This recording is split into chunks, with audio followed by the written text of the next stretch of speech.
Hello students, इस lesson में हम करने वाले हैं बेकन द्वारा लिखा गया एक बहुत ही famous essay of friendship. Okay, let's start.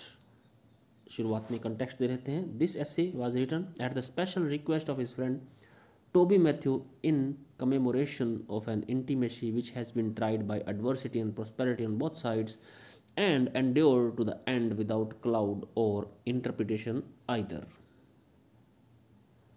तो ये लेसन लिखा गया है इसकी रिक्वेस्ट पे, टोबी मैथ्यू की रिक्वेस्ट पे, जो बेकन का बहुत ही अच्छा फ्रेंड था और उनकी जो इंटीमेसी थी, उनका जो लगाव था इतना ज़्यादा, उनके रिश्तों में इतनी गहनता थी और वो जो रिश्तों की गहनता थी हर तरह की टेस्ट पास कर चुकी थी, एडवर्सिटी और प्रॉस्पेरिटी दोनों में ही उनकी इंटीमेसी कायम रही थी। तो उसको सेलिब्रेट करने के लिए टोबी मैथ्यू ने कहा था कि भाई फ्रेंडशिप पे कुछ लिखो आप। तो बेकन ने ये ऐसे लिखा। इससे पहले मैं बता दूं, फ्रांसिस बेकन बहुत ही फेमस एसेइस्ट है और वो फेमस इसलिए है कि उन्होंने वर्ल्डली विजडम बहुत दिखाई है अपने एसेज में। उनके ऐसे पढ़ करके हम दुनियादारी समझ सकते हैं। हर तरह पे उन्होंने, हर सब्जेक्ट पे उन्होंने एसेज लिखे हैं और फुल ऑफ मैक्सिम्स हैं। और मतलब उनका लिखने का स्टाइल ऐसा था कि गागर में सागर भरने वाला था। छोटे छोटे सेंटेंस लिखे उन्होंने। उनके स्टाइल को एंटी सिसरोनियन स्टाइल भी कहते हैं कि वो बात को घुमा फिरा के नहीं बोलते हैं, सीधा सीधा सपाट बोलते हैं। ये लेसन बहुत ही इंपॉर्टेंट है, बहुत ही ऐसे इंपॉर्टेंट है, बहुत ही फेमस ऐसे है। फ्रेंडशिप के बारे में उसके क्या क्या विचार थे। तो टेक्स्ट और एक्सप्लेनेशन अपने साथ साथ पढ़ेंगे, जहाँ ज़रूरत होगी वहाँ एक्सप्लेनेशन आप देख लीजिएगा। टेक्स्ट शुरुआत करते हैं। It had been hard for him that spake it to have put more truth and untruth together in few words. तो जिस किसी ने भी ये बात बोली है, यह उसके लिए बड़ा हार्ड रहा होगा कि एक ही लाइन में ट्रुथ और अनट्रुथ दोनों को एक साथ मिक्स कर दे। यानी ये जो लाइनें आगे आने वाली हैं, कौन सी लाइनें? दैट इन दैट स्पीच, इस स्पीच के अंदर, whatsoever is dilated in solitude is either a wild beast और ए गॉड।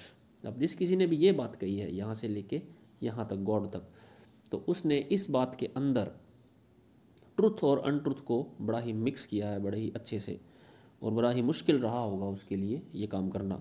कौन सी बात? Whatsoever is dilated in solitude, कि जो कोई भी सॉलिट्यूड में डिलाइट होता है, जो कोई भी सॉलिट्यूड के अंदर आनंदित होता है, सॉलिट्यूड यानी एकांत के अंदर आनंदित होता है, is either a wild beast और ए गॉड, या तो वो जंगली जानवर है या फिर भगवान है। कहने का मतलब है कि वो इंसान नहीं है। फिर जिस किसी को भी सॉलिट्यूड पसंद है, जिस किसी को भी एकांत पसंद है, तो वो इंसान नहीं होकर के या तो भगवान होगा या फिर एक जानवर होगा। तो ये जो लाइनें हैं, बेकन कहता है कि जिस किसी ने भी ये लाइनें लिखी हैं उसने, उसके लिए ये बात कहना, इसके अंदर सत्य और असत्य दोनों का ही मिश्रण है। तो वो उसके लिए हार्ड रहा होगा जो भी ये बात बोला है कि वो उसने इन दोनों के अंदर ट्रुथ और अनट्रुथ दोनों को मिक्स किया है। ये लाइन बड़ी इंपॉर्टेंट है इस ऐसे की, कि जिस किसी को भी सॉलिट्यूड में डिलाइट मिलता है वो या तो एक वाइल्ड बीस्ट है या एक गॉड है। तो ये आपको एक कोटेशन इसका याद रखना है, आ सकता है एग्ज़ाम के अंदर। ओके, नेक्स्ट चलते हैं। हाँ, for it is most true, ये बात तो बिल्कुल सही है, that in natural and secret hatred, कि एक नफ़रत, स्वाभाविक नफ़रत और एक रहस्यमयी नफ़रत, एक छुपी हुई नफ़रत, सीक्रेट हेट्रेड, एंड एवर्जेशन, एवर्जेशन का मतलब ही नापसंदगी है, टूवर्ड सोसाइटी, सोसाइटी की तरफ। तो ये बात तो सही है कि सोसाइटी की तरफ अगर किसी की नेचुरल रूप से वो हेट करता है या उसको छुपा करके रखता है अपनी नफ़रत को, या उसको नापसंद करता है किसी भी आदमी में, hath somewhat of the savage beast, कि उसके अंदर सैवेज बीस्ट का कुछ ना कुछ अंश है। सैवेज बीस्ट का मतलब एक जानवर का कुछ ना कुछ अंश है। अगर वो सोसाइटी से नफ़रत करता है, नापसंद करता है, उसे दूर जाना चाहता है। But it is most untrue, परंतु ये बात तो बिल्कुल सही नहीं है, that it should have any character at all of the divine nature, कि उसके अंदर डिवाइन नेचर का कोई कैरेक्टर होगा। बेकन ये तो मानता है कि अगर कोई आदमी सोसाइटी से दूर रहना चाहता है तो उसमें सैवेज बीस्ट का यानी जानवरों का गुण तो हो सकता है, लेकिन ये कह दें अपने कि उसके अंदर कोई डिवाइन नेचर का गुण है, तो ये बात तो जस्ती नहीं है। Except it proceed not out of pleasure in solitude but out of love and desire to sequester a man self, सिवाय इसके कि अगर कोई आदमी सॉलिट्यूड में प्लेजर के लिए ना जाना चाहे, बल्कि किसके लिए जाए, but out of love and desire to sequester a man self, अपने आप से आज़ादी पाने के लिए जाए। सीक्वेस्टर का मतलब होता है अकेला कर देना, मैन सेल्फ का मतलब स्वयं को, यानी स्वयं को अपने से दूर करने के लिए सॉलिट्यूड में अगर कोई आदमी जाता है, आनंद लेने के लिए ना जाता हो, तो शायद हम ये बात मान सकते हैं कि उसमें भगवान का कोई अंश है। For a higher conversation such as is found to have been falsely and feignedly in some of the heathen. तो यहाँ तक ये सेंटेंस एक अलग समझना पड़ेगा। Man self for a higher conversation, एक उच्च स्तरीय वार्तालाप के लिए, यानी अगर कोई आदमी इन्जॉयमेंट के लिए ना जा करके अगर सच्ची भावना से जाता है कि मैं भगवान को तलाशूंगा और अपने आप को स्वयं से अलग करने के लिए कोई जाना चाहे, तब तो हम मान सकते हैं कि उसके अंदर भगवान वाला कोई गुण हो सकता है। परंतु कुछ लोग ऐसे हैं, उदाहरण भी दिया है, such as is found to have been falsely and feignedly in some of the heathen, कुछ हीदन लोग हैं ऐसे, नीचे जिनका वर्णन देगा वो आगे। हीदन का मतलब वो होता है काफिर लोग जो भगवान में विश्वास नहीं करते हैं, तो उन्होंने फॉल्सली एंड फींडली, फॉल्सली मतलब गलत तरीके से, और फींडली का मतलब है पाखंडी रूप से, दिखावे के लिए कुछ लोगों ने ऐसा किया है। As Epimenides the Candian, Numa the Roman, Empedocles the Sicilian and Apollonius of Tyana and truly and really in divers of the ancient hermits and holy fathers of the church. तो इन लोगों का उदाहरण दे करके वो ये कह रहा है कि ये तो सारे के सारे दिखावटी लोग थे, पाखंडी लोग थे। तो यहाँ से सार ये निकलता है कि ये तो मानता है बेकन कि जो जंगली आदमी होते हैं उनको सॉलिट्यूड पसंद आ जाता है, लेकिन ये ज़रूरी नहीं है कि हर आदमी जिसको सॉलिट्यूड पसंद हो उसके अंदर कोई भगवान का भी अंश है। ओके, नेक्स्ट पैरे पे आते हैं। बहुत ही इंपॉर्टेंट है ये, एक्सप्लेनेशन में आ सकता है आपके, और आपको इसको याद भी रखना है। इसको आप एज ए एग्ज़ाम्पल भी याद रखना है कि ऐसी ऐसी लाइनें लिखी हैं फ्रेंडशिप में। But little do man perceive what solitude is, परंतु आदमी लोग जो हैं ये बहुत ही कम परसीव करते हैं, बहुत ही लिटल परसीव करते हैं, परसीव यानी नोटिस करना कि वास्तव में सॉलिट्यूड क्या है, and how far it extend, और इसकी क्या सीमा है। For a crowd is not a company and faces are but a gallery of pictures and talk but a tinkling cymbal where there is no love. तो बहुत ही अच्छी line है ये, यहाँ से लेकर के यहाँ तक, और बहुधा इसको कोट किया जाता है कि for a crowd is not company, भीड़ जो है एक कंपनी नहीं है। यानी सॉलिट्यूड का मतलब सिर्फ यही नहीं है कि आसपास कोई आदमी ना हो, भीड़ में भी आदमी खुद को तन्हा पा सकता है।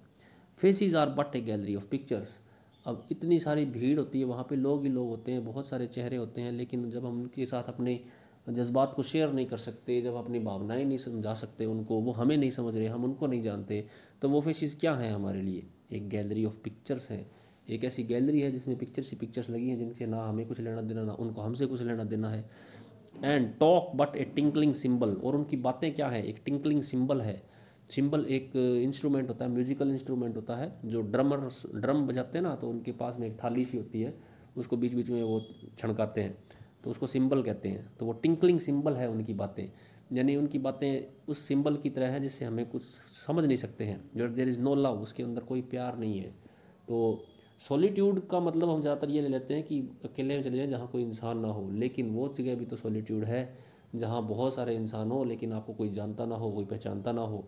तो वो जो कंपनी है, वो कंपनी बस एक गैलरी है फेसिस की, इससे ज़्यादा और कुछ नहीं है।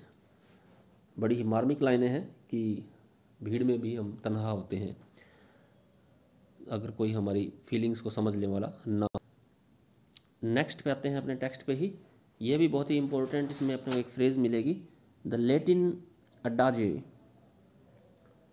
अडाजे का मतलब होता है कहावत। The Latin adage meet with it a little, तो जो ऊपर बात कही थी उससे ये बात सहमत करती है, ये जो लैटिन कहावत है, मैग्ना सिविटाज मैग्ना सॉलिट्यूडो, कि जितने बड़े शहर उतना ही ज़्यादा एकांत, यानी अकेलापन। Because in a great town friends are scattered, क्योंकि जो बड़ा शहर होगा वहाँ पे फ्रेंड्स स्कैटर्ड होते हैं, यानी बिखरे हुए होते हैं, दूर दूर होते हैं। So that there is not that fellowship, तो उनके बीच में वो फेलोशिप नहीं बन पाती जो छोटे गाँवों में या शहरों में होती है। For the most part which is in less neighbourhoods, But we may go further and affirm most truly that it is a mere and miserable solitude to want true friends, without which the world is but a wilderness. And even in this sense also of solitude, whosoever in the fame of his nature and affections is unfit for friendship, he taketh it of the beast and not from humanity. बहुत लंबा sentence है, दोबारा पढ़ते हैं इसको अपने. But we may go further, परंतु हम आगे और जा सकते हैं. And affirm most truly that it is a mere and miserable solitude to want true friends. और ये बात हम बड़े ही ट्रूली अफर्म कर सकते हैं, कह सकते हैं कि वो सॉलिट्यूड बहुत ही मिजरेबल होता है, बड़ा ही दयनीय होता है. कौन सा solitude? To want true friends, जिसमें आदमी ट्रू फ्रेंड्स ढूंढता है, अच्छे मित्र ढूंढता है. यानी मित्रों के बिना ज़िंदगी एक बहुत ही भयंकर सॉलिट्यूड बन जाती है. Without which the world is but A wilderness, और जिसके बिना, मित्रों के बिना दुनिया क्या है सिवाय एक वाइल्डरनेस के, सिर्फ एक वाइल्डरनेस है, यानी एक जंगल है हमारे लिए. And even in this sense also of solitude whosoever in the frame of his nature and affections, और इस मायने में भी सॉलिट्यूड जो है आदमी के नेचर के हिसाब से इज़ अनफिट फॉर फ्रेंडशिप, अगर कोई आदमी फ्रेंडशिप के लिए अनफिट है, फ्रेंडशिप करने के लायक नहीं है, ही टेक्थ इट ऑफ द बीस्ट, तो वो एक बीस्ट की तरह है. एंड नॉट फ्रॉम ह्यूमैनिटी, तो वो ह्यूमैनिटी के लिए नहीं है वो इंसान. तो इसमें ये जो लाइन हमें देखी है, मैग्ना सिविटाज मैग्ना सॉलिट्यूडो, ये आपको अच्छे से याद रखनी है कि ये लाइन ऑफ फ्रेंडशिप से है, और इसका मतलब है जितने बड़े शहर उतना ही बड़ा एकांत. ओके, आगे आते हैं अपने नेक्स्ट लाइन पे. A principal fruit of friendship is the ease and discharge of the fullness and swelling of the heart. तो सबसे बड़ा प्रिंसिपल फ्रूट क्या है फ्रेंडशिप का, मित्रता का सबसे बड़ा फ़ायदा, फ्रूट ये है कि एक ईज़ एंड डिस्चार्ज होता है fullness and swelling of the heart का. हार्ट की फुलनेस और स्वेलिंग से मतलब है हमारे दुख, हमारी चिंताएं और हमारे राज.